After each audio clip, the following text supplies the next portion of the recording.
Coucou, nous voilà de retour donc pour cette série de petites vidéos sur des séries télé que je vous suggère de regarder.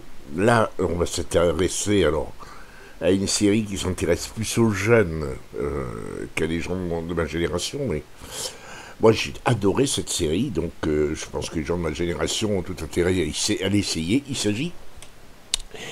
Il s'agit du Witcher.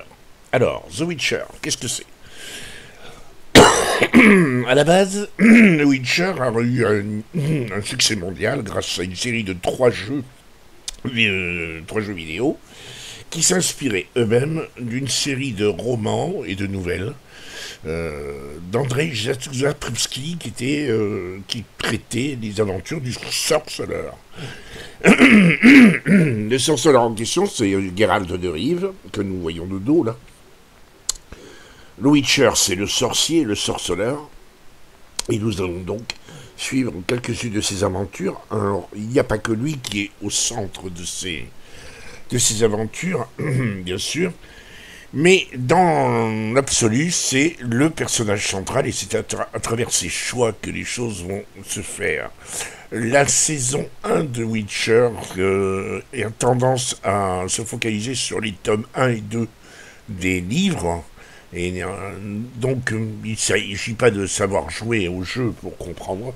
On peut très bien suivre ce qui se fait, même sans avoir lu les livres, en regardant la série. Juste une petite chose, il y a une ligne de chronologie qui est un petit peu surprenante, qui fait que nous suivons comment dirais-je, trois arcs d'aventure. Celui du Witcher, celui de Yennefer, voilà, les trois de gauche à droite, Yennefer, la sorcière, le Witcher, Geralt de Rive, et Ciri, qui est une réfugiée, la fille d'une monarque dont le royaume a été anéanti, et qui est comment dirais-je, qui se cache et qui cherche à retrouver le Witcher, dont elle attend qu'il soit son tuteur. Les trois aventures se chevauchent et s'interpénètrent, alors qu'elles sont avec pas mal, plusieurs siècles d'écart. Où Yennefer est la plus ancienne, l'histoire de Yennefer est la plus ancienne, celle de Witcher ensuite, et ensuite celle de Ciri, mais les trois personnages sont contemporains.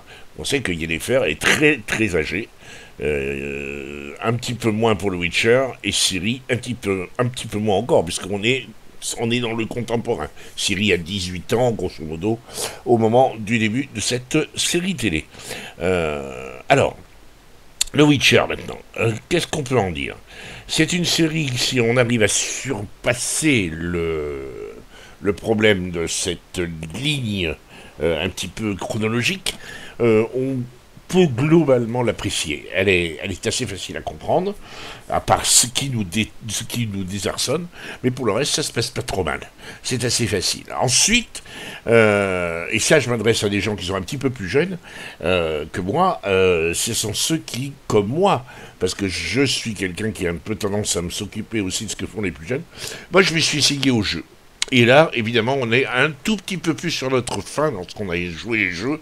J'ai joué à Witcher 2, complètement, je l'ai terminé, et Witcher 3, disons que j'en ai fait une bonne moitié, peut-être un peu plus. Et là, on est plus, comment je vais dire, on est plus dubitatif. D'abord, les personnages du Witcher est relativement ressemblant, donc là, ça passe.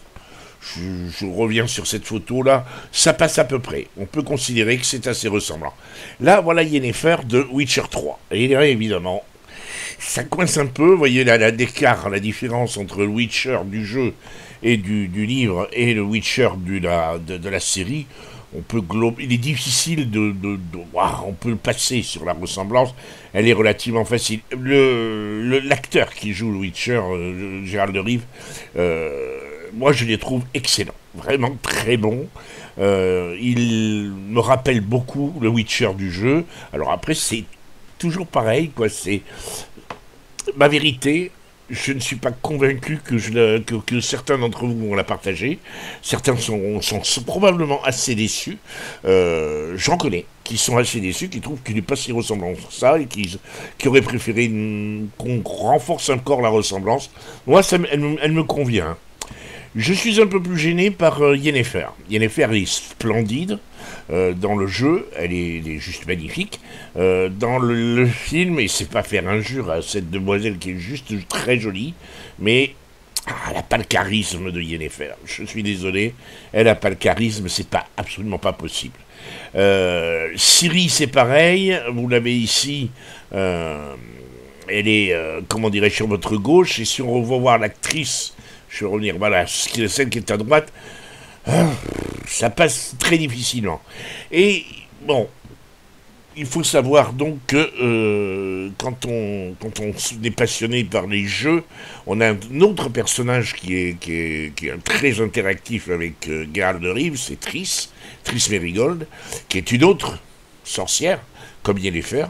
Mais Triss Merigold arrive que vraiment sur le tard dans l'histoire de la vie de Geralt de Rive, et elle n'a pas véritablement d'importance dans les premiers volumes des livres. Or, comme la série s'intéresse au premier volume des livres, on acceptera l'idée que Triss est à peine presque évanescente, à peine évoquée dans la série.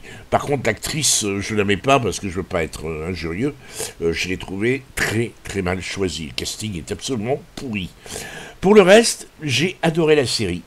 Je la trouve très bien. J'ai très envie de la revoir, ce qui est un signe chez moi. Généralement, quand je termine une saison complète, si j'ai envie de replonger dans la saison, eh ben, c'est tout simplement parce que j'ai adoré la série. Je dis pas parce qu'elle est bonne, je me permets pas de le dire. Si je l'ai adorée, c'est pas parce qu'elle est bonne, mais elle est bonne à mes yeux. Voilà. Donc, si vous avez l'occasion, vous en prenez un abonnement Netflix. La saison 1 de Witcher est terminée. La saison 2 est annoncée pour l'année prochaine. Il y a 2 ans d'écart. Il y a une douzaine d'épisodes, pas beaucoup plus, d'une bonne heure. Je vous suggère d'aller le voir. C'est vraiment une douzaine de petits films très bien tournés, avec de l'action, avec véritablement de l'intrigue, de l'aventure, du suspense. Moi, je vous suggère de le regarder. Je ne sais pas si ça se hisse au niveau de Game of Thrones. C'est le vœu de Netflix, hein, que Witcher devienne la série qui remplacera Game of Thrones dans le cœur des gens. Ça, on ne le saura qu'avec du recul. Voilà, je vous dis à très bientôt. Et puis, prenez soin de vous. Ciao, ciao.